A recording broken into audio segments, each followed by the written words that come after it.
Hello friends, அனைவருக்கும் வணக்கம்.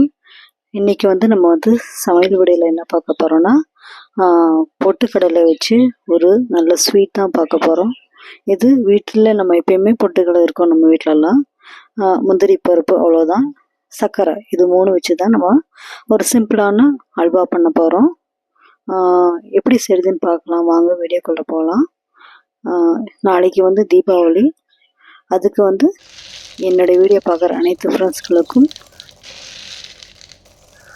Advance happy Deepavali 2025.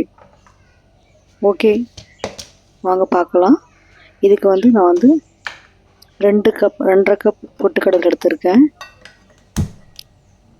எடுத்து வச்சுருக்கேன். ஃபஸ்ட்டு நம்ம ஸ்டவ் ஆன் பண்ணிவிட்டு ஒரு பேன் வச்சுக்கலாம்.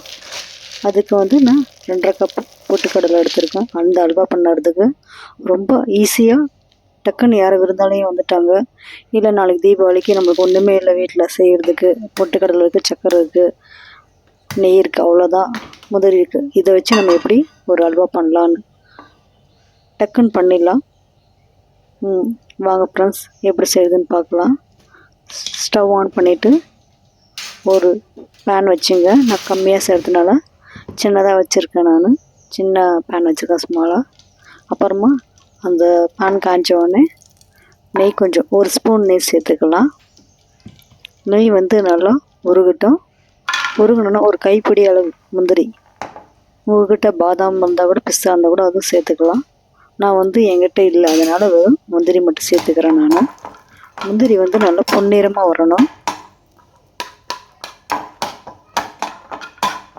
பொன்னிறமாக வர வரைக்கும் நம்ம ஃப்ரை பண்ணிகிட்டே இருக்கலாம். பாருங்கள், நல்லா பொன்னிறமாக வந்துடுச்சு பாருங்கள்.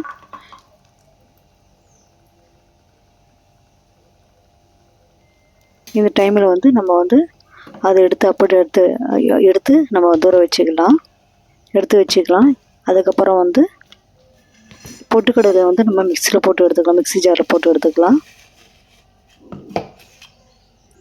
பாருங்கள், மிக்சி ஜார் எடுத்து நான் வச்சுருக்கேன். நான் இதில் நம்ம 2.5 கப்பு பொட்டுக்கடலை சேர்த்துக்கலாம். நீங்கள் எவ்வளோ செய்கிறேன்னு நினைக்கிறீங்கன்னா அவ்வளோ செஞ்சுங்க, அவ்வளோ செய்யலாம். நான் இதில் கொஞ்சம் செய்கிறதுனால ஒரு 2.5 கப்பு மட்டும் தான் நான் எடுத்துக்கிறேன், மெஷர்மெண்ட் எடுத்துக்கிறேன். இப்படி மெஷர் பண்ணி எடுக்கிறதுனால கொஞ்சம் அல்வா கரெக்டாக வரும். நம்ம அப்படியே போட்டால் நமக்கு கரெக்டாக கணக்கு வராது. அதில் 2 ஏலக்காய் சேர்த்து நான் பொடி பண்ணி அரைச்சிக்கிறேன். ரொம்ப மைய அரைக்க வேணாம், கொஞ்சம் மீடியமாக பவுட்ரு மாதிரி கொஞ்சம் இருக்குது. கொஞ்சம் குறப்பாக இருந்தால் அந்த அல்வா கிண்டும் போது நல்லா வரும். அப்புறமா அடுத்த ஸ்டேஜ் நம்ம என்ன பண்ணுறோன்னா, ஒரு பவுல் வச்சுட்டு, ஒரு கிண்ணம் அதுமாரி வச்சுட்டு,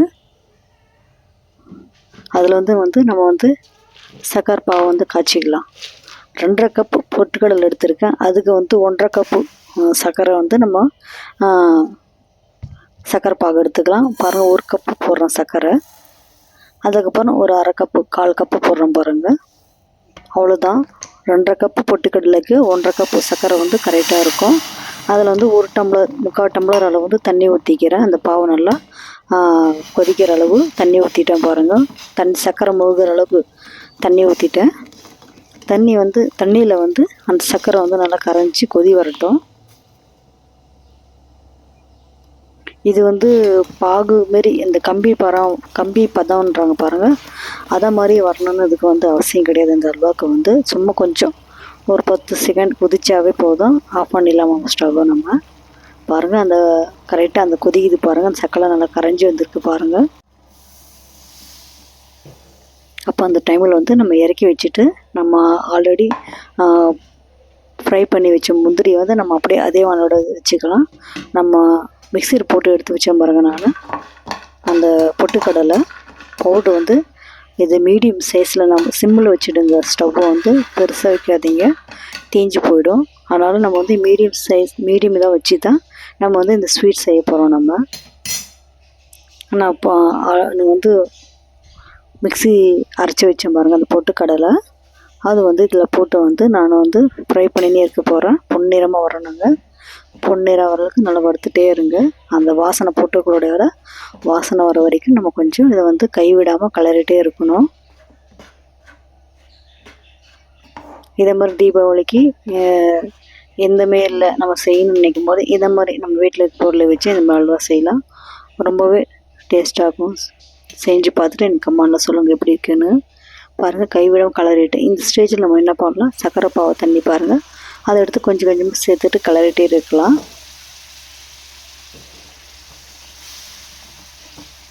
நல்லா கலரி விட்டுகிட்டே இருங்க. சர்க்கரை பாவை தண்ணியை எடுத்து திட்டமாக தண்ணி அந்த சர்க்கரை பாவை கலக்கிட்டே இருக்கணும். ரொம்ப ஊற்றிட்டிங்கன்னா அப்புறமோது தண்ணியாகிடும், நல்லா இருக்காது. ஸ்வீட் வந்து டேஸ்ட் வராது. கொஞ்சம் பொறுமையாக கலரிட்டே இருக்கணும். இன்னும் கொஞ்சம் பாருங்கள், இன்னும் கொஞ்சம் ஊற்றிட்டோம் பாருங்கள் சர்க்கரை பாவு தண்ணியை. நல்லா கலரிட்டே இருங்க.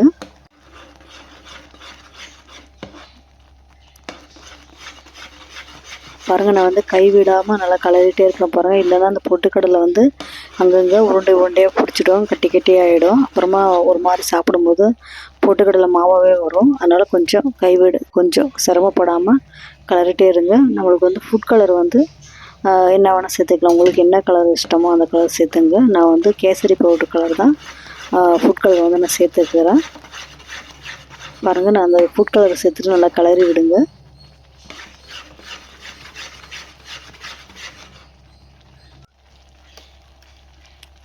இந்த ஸ்டேஜில் கொஞ்சோண்டு நம்ம நெய் சேர்த்துக்கலாம். அப்பப்போ கொஞ்சம் நெய் சேர்த்துங்க. ரொம்ப நெய் சேர்க்காதீங்க. ரொம்ப நெய் சேர்த்தா திகட்டிடும். கொஞ்சத்துக்கு மேலே நம்ம அந்த ஸ்வீட் வந்து சாப்பிட முடியாது. திட்டமாக இருந்தால் தான் அந்த ஸ்வீட் நம்ம ஓரளவு ஒரு கப்பாவது நம்ம சாப்பிட முடியும். அதனால் நான் வந்து கொஞ்சம் தான் நெய் சேர்த்துருக்கேன். ஏன்னா ஆல்ரெடி நான் ஃபஸ்ட்டு எடுத்துன்னு ஒரு ஸ்பூன் நெய் சேர்த்துட்டேன்.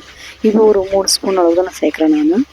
பாருங்கள் நெய் சேர்த்து கலரி விட்டுகிட்டே இருங்க. இந்த மாதிரி பதத்தில் வரும்.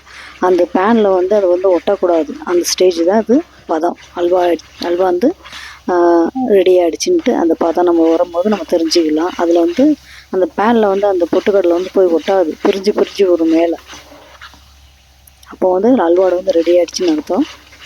பாருங்கள் நான் வந்து கை விடாமல் பாருங்கள் நான் கலரிட்டே இருக்கேன். இதை மாதிரி கலரிட்டே இருக்கணும். கொஞ்சம் நீங்கள் சிரமப்பட்டு விட்டுட்டிங்கன்னா அல்வா வந்து கட்டி ஆகிடும். ஒரு மாதிரி சாப்பிட நல்லா இருக்காதுங்களா, கஷ்டப்பட்டு செஞ்சு நல்லா இருக்காது.